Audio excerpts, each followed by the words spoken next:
Genial, grabándonos con todos aquí. De esta manera yo los molesto, muchas gracias, no les pague por atenderme. Feliz ya haber venido donde ustedes. Vamos a ver si logramos llegar a otra parte, pero mejor les pague. ¿A dónde vino? ¿A dónde vino? De verdad que sí. Ya saben que hasta ahora voy cumpliendo la hazaña como es. Con esa fundación. No, voy para adelante, parce.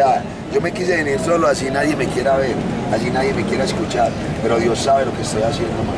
En el camino, alguien se compadecerá, alguien que tenga mucha, les regalo el lote para que recojan pesos a los ancianos. Si no, pues Dios sabe que lo hice como me lo mandó a hacer, con amor. Allá la vida, si no nadie me quiere apoyar toda esta locura. La intención de la Linda, ¿no? Y miren, nadie sabe, no, hay que tratar el otro año con la ayuda de Dios. Y mire esto que estoy haciendo, nadie sabe lo que fue recorrer 42 kilómetros trotando, man. Con una rodilla así hinchada como la tengo. Sí, yo lo vi ayer que llegó. Cojeando, llegué todo ya llevado el berraco y aún así nunca me le monté en el carro. Loco, yo no, señor.